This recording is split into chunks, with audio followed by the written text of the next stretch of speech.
자, 안녕하십니까. 이 선생입니다. 자, 오늘 비상문학 한번 해설해 보도록 할게요. 그 첫 번째 작품 모란이 피기까지는 해설하겠습니다.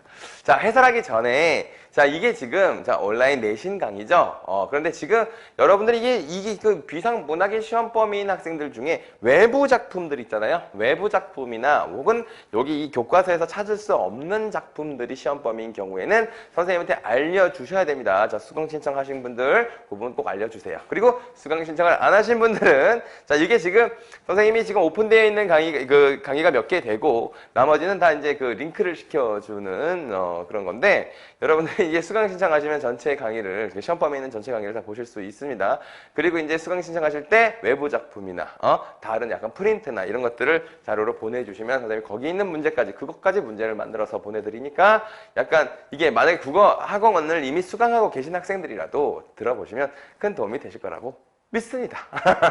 좀 도와주세요. 네, 별로 비싸지 않죠? 네, 밥 몇 번 약간 아껴 먹으면 되는 정도의 수준의 가격이기 때문에 자, 문제를 전송받고 그다음에 그 외부의 게시문까지 설명을 들으시려면 수강 신청을 꼭 하시기 바랍니다. 자, 많은 좀 관심 좀 부탁드려요. 자, 그러면 이제 첫 번째 작품부터 한번 해보도록 하겠습니다. 자, 이게 대단원의 내용이 뭐냐면 이 대단원이 문학의 본질, 그다음에 문학의 미적 기능이라고 하는 그 부분이거든요. 자, 그래서 이게 지금 어떻게 정리를 하게 되냐면 첫 번째는 자, 내용과 자, 주제에 대해서 설명을 하게 될 거고요. 그 다음에 두 번째는 이제 표현법. 자, 표현법. 그 다음에 세 번째는 자, 대단원과의 관련성. 자, 이렇게 세 가지 부분으로 다 나눠서 설명하게 될 거예요. 자, 그런데 이 작품을 설명하기 전에 좀 작가에 대해서 조금 알아볼 필요가 있거든요. 이 작가가 누구냐면 김영랑 작가예요.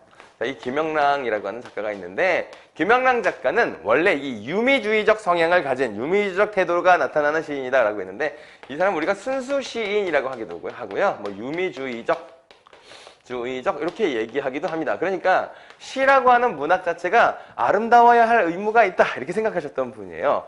자, 물론 그래서 이제 그 아름다움, 그러니까 유미주의의 태도가 가장 정확하게 드러난 시가 바로 이 모란이 피기까지는 이란 시고요. 사실은 근데 그 당시가 일제강점기인데 이렇게 아름다움을 노래하고 했으니까 사람들이 좋아했겠어? 욕을 했겠지. 이게 뭐 하는 짓이야? 뭐 이랬을 거 아니에요. 그렇죠? 그때 이제 김영랑 시인이 좀 답답했나 봐요. 그래서 내 마음 아시리라는 시를 쓰기도 했고.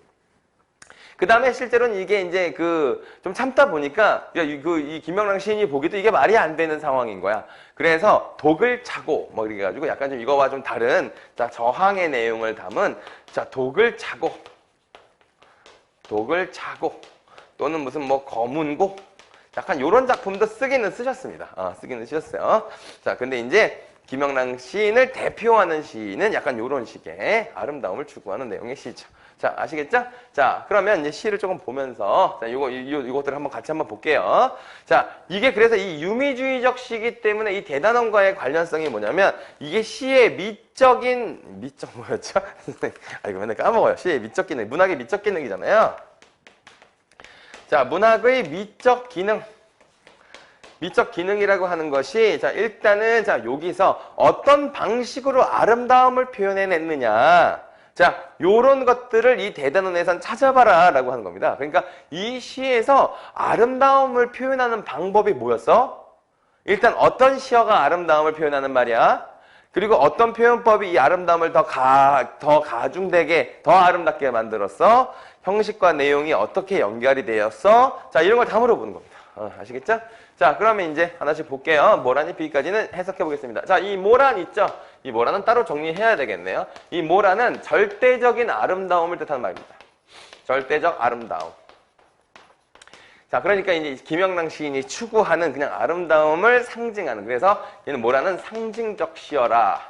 상징적 시어예요. 자, 아름다움을 상징하는 상징적 시어입니다. 자, 모란이 피기까지는 나는 아직 나의 봄을 기다리고 있을 테요 라고 했는데 이제 아직 뚝뚝 이런 식의 부사어를 많이 사용했거든요. 자, 이거 꼭 알아두세요. 부사어를 사용했어요. 자, 아직은 기다림의 지속을 얘기합니다. 기다림의 지속. 그래서 나는 아직도 나의 봄을 기다리고 있을 테요 라고 하니까 모란이 피기 전까지는 계속해서 기다린다는 뜻이죠. 그러니까 난 기다림이 계속 지속된다라는 거야. 있을 때 모란이 뚝뚝 떨어져 버린 날 이러면 이거 뚝뚝은 뭘까요? 이 기다림의 시작입니다. 느낌의 시작. 그러니까 떨어진 날부터 다시 필 때까지 기다린다는 거니까 어떻게? 1년 내내 기다린다는 뜻이죠. 그쵸? 자, 그게 뭐냐면 이 아름다움을 대하는 이 화자의 자세가 드러난 거예요. 그러니까 어떻게? 계속해서 지속적인 기다림, 엄청난 기다림을 감수할 만큼 아름답다. 그래서 아름다움을 아주 강하게 표현한 거죠. 자, 버린 날. 나는 비로소 봄을 여인은 이제 뭐야? 헤어지다. 일타 뭐 이런 뜻이네요. 그렇죠. 설움에 잠길 태요. 자, 여기 보니까 표현법이 조금 특이한 게 있습니다. 자, 뭐가 있나요? 자, 뭐뭐 있을 태요, 뭐뭐 할 태요 라고 해서 자, 표현법에 뭐뭐 리을 태요가 반복되어 있네요. 자, 이 태요가 반복된 건 어떤 효과가 있냐면 자, 첫 번째는요. 부드러운 어조를 형성하죠. 자, 뭐뭐 할 태요가 좀 부드럽잖아요. 그쵸? 자, 두 번째는 뭐냐면 좀 뭐뭐 하겠습니다. 뭐뭐 하겠습니다. 라는 뜻으로 이게 좀 간절한 마음을 자, 정서를 조금 더 고양시키는 이런 효과가 있어요. 그렇죠? 자, 그리고 여기 뒤에도 나오지만 자, 여기서도 그렇거든요. 아직 나의 봄을 기다리고 있을 테요. 이렇게 얘기하잖아요. 그렇죠? 그래서 여기 하나만 더 할게요. 자, 이 작품에서는 노란 양말 알죠? 울림소리잖아요. 그쵸? 이 울림소리를 되게 많이 사용해서요. 이것도 어떤 효과를 주냐면 부드러운 어조를 주고요. 자, 부드러운 어조를 표현하게 되고요. 두 번째는 어떻게 해요? 자, 이게 이제 흘러가는 느낌. 자, 흘러가는 느낌을 부여한다 이렇게 되십니다. 자, 여러분들 이거 잘 적어두시고 이게 여러분들 노트에 필기가 돼야 되거든요. 그러니까 이 자습서에다가 무슨 뭐 교과서에다 단거나 한다 뭐 이런 거 하지 마시고 그냥 이런 중요한 내용 같은 경우를 따로 모아서 적어두는 노트를 하나 완성하세요. 시험날 아침에 볼 노트 하나를 완성한다 생각하고 대비하셔야 되는 겁니다. 아시겠죠?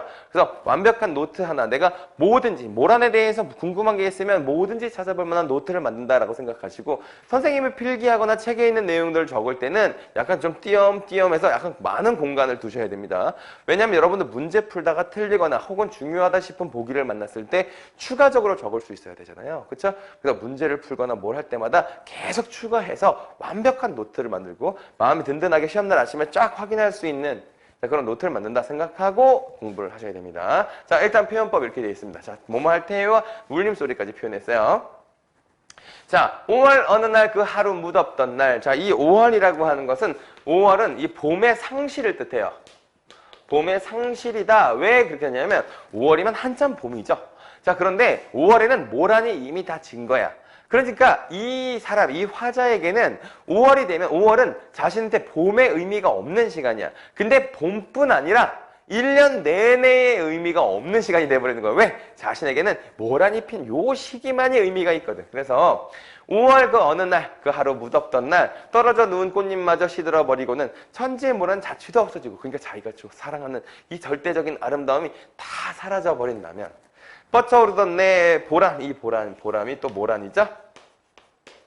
성케 무너졌으니 이렇게 되는 겁니다. 자, 그러니까 자기는 이 모란이 딱 지고 나면 내가 중요하게 생각하는 것들이 다 사라져버린 것이다 이렇게 얘기가 되는 거예요. 자, 그런데 요거 넘어가기 전에 요거 한번 볼까요? 자, 이 시는 특이하게 자 이렇게 두 행식이 이렇게 묶어져 있습니다. 자, 모란이 피까지는 나는 아직 나의 봄을 기다리고 있을 테요. 모란이 툭툭 떨어져 버린 날 나는 비로소 봄을 여는 슬픔이 잠길 테요. 이렇게 끊어져 있죠? 그치? 자, 요 반복과 관련해가지고도 끊어졌다고 볼 수 있는데 어쨌든 두 행식이 짝을 이루고 있어요. 그래서 이건 호흡의 속도가 조절된다라고 하는데 이게 이제 호흡의 속도가 약간 조절된다라고 하는 게 빨라진다 혹은 느려졌다 이런 뜻이 아니라 이게 두 행식을 우리가 읽으면서 여기서 잠깐 쉬게 되는 거예요. 여기서 돼요. 이렇게 쉬게 된다 이런 뜻입니다. 알겠죠? 호흡을 약간 여기서 멈추게 된다 이런 뜻입니다. 호흡이 빨라졌다, 느려졌다라기보다 여기 가다가 호흡을 멈추게 된다 이런 뜻으로 해석하시면 돼요. 자, 이게 호흡 조절에 효과가 있습니다. 두 행씩 묶어져 있는 것이. 자, 그럼 그 다음으로 볼까요? 자, 이어가 볼게요. 자, 모란이 지고 말면 그뿐 내 한 해는 다 가고 마라 라고 했습니다. 자, 내 한 해가 다 가고 마라 이렇게 얘기했다는 건 이 한 해 자체가 모란이 피어있을 때만 의미가 있다는 뜻이죠. 그래서 약간 이건 과장적으로 얘기한 겁니다.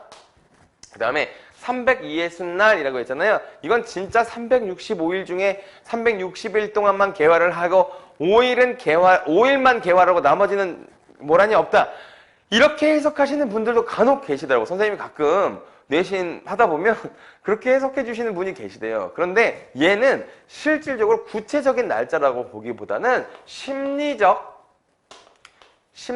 또는 정서적 깊이, 정서적 깊이를 뜻하는 말이에요. 그러니까 자신이 그 정도로 간절하게 기다린다는 뜻이죠. 320날 한양 섭섭하다. 한양 기다린다 혹은 섭섭하다 이런 뜻이죠. 섭섭해 우엄내다. 그 다음에 모란이 피기까지는 어머나 이거 어디서 봤네. 그치? 이거 시행의 반복이네. 그쵸? 시행 반복인데 이게 이제 봐봐. 내가 먼저 시행 반복이라고 쓸 수도 있고요. 이게 자 1행 2행이랑 비교해 보시면 자 1행 2행 봐보세요. 자 이거 1행 2행이랑 자 다음에 요게 맨 마지막 두 개가 같죠? 같은데 살짝 변화가 있잖아요. 그래서 수미상관이라고 보는 게 맞아요. 수미상관이라고 보는 게 맞는데 그래서 표현법에 수미상관이 맞거든요. 자, 이게 수미상관이 이루어진 게 맞아요. 자, 맞는데 간혹 문제 보기에 이런 얘기가 나와. 시행을 반복하여. 이렇게 하면 맞아요? 맞죠. 시행의 반복도 있었던 거잖아요. 그쵸? 자, 종결어미의 반복이 맞아요? 맞죠. 뭐뭐 할 태요가 있잖아요. 태요가 반복됐잖아요.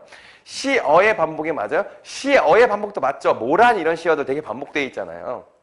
그쵸? 그래서 수미상관인 건 당연히 맞는데 수미상관이라고만 딱 가면 이게 그러면 시행의 반복이 아닌가요? 이런 얘기 하지 마시고 다 시행의 반복, 그 다음에 종결어미의 반복, 시어의 반복이 다 골고루 죄송합니다. 골고루 사용된 시다 이렇게 보시면 될 거예요. 그래서 모란이 피기까지는 나는 아직 기다리고 있을 테요. 그쵸? 찬란한 슬픔의 봄을 이렇게 얘기했네요. 자 이렇게 얘기했는데 자 이건 원래는 모란이 피기까지는 나는 찬란한 슬픔의 봄을 아직 기다리고 있을 테요. 이렇게 써야 되죠? 그래서 이게 어떻게 돼 있어요? 자 이렇게 두 개가 위치가 이렇게 바뀌었잖아요. 그렇죠? 그래서 도치법 이렇게 설명할 수가 있을 것이고요. 그 다음에 찬란한 슬픔의 봄을이라고 하는 말, 찬란한 슬픔이라고 하는 말은 어떻게 되죠? 이건 역설법이 되겠죠? 자, 역설법이 됐는데 자 이걸 잘 봐봐요. 의미가 있죠. 왜 찬란하죠? 자, 모란이 피니까 봄이 찬란하죠. 왜 슬프죠? 모란이 지니까 슬프죠. 그래서 찬란하다는 건 모란이 핀다, 슬픔은 모란이 진다 이렇게 되는 거예요.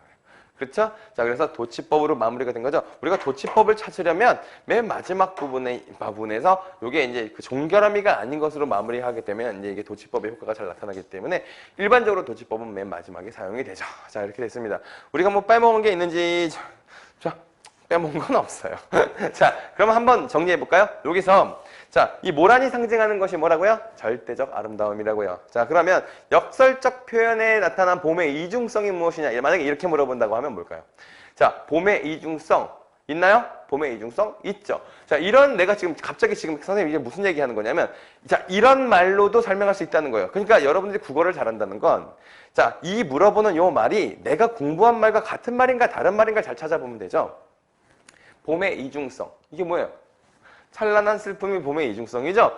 꽃 모란이 피지만 모란이 지기도 하잖아요. 그래서 봄의 이중성 그러면 찬란한 슬픔의 봄 이겁니다.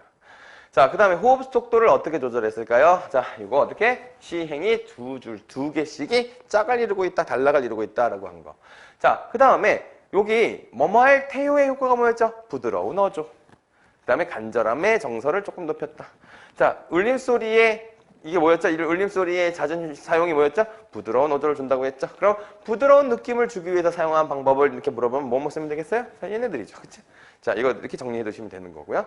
자, 기다림의 나날을 강조하며 서글픈 정감에, 섭섭한 정감의 깊이를 드러낸 시어는 뭐죠? 360날이죠. 감정의 깊이를 표현한 말이잖아요. 그쵸? 자, 그 다음에 과장법이 사용된 부분이 뭐죠? 내 한 해는 다 가고 말아. 그런 부분이 있는 거죠. 그쵸? 자, 이런 식으로 공부를 하시면 되는 겁니다. 그래서 이렇게 정리를 해두시고 자, 이 정리가 그럼 완벽하냐? 완벽하지. 근데 문제를 이것 때문에 다 풀 수 있느냐? 그건 아닐걸요? 여러분들 문제 풀다 보면 아, 이게 맞나? 이런 식으로 점점 여러분들이 알고 있는 지식은 넓혀가고 그 다음에 이게 같은 말이구나 라고 하는 걸 맞춰간다고 생각하고 공부를 하셔야지 아, 나 이거 들었으니까 끝났어. 이렇게 생각하면 시험 못 보죠. 그렇죠? 자, 이렇게 해서 공부하시면 되겠습니다. 수강 신청들 좀 많이 해주세요. 너무 반응이 없어서 너무 섭섭합니다. 한양 섭섭해 우엄내다. 네, 아시겠죠? 그거 많이 수강 신청해주세요. 여기까지 하겠습니다.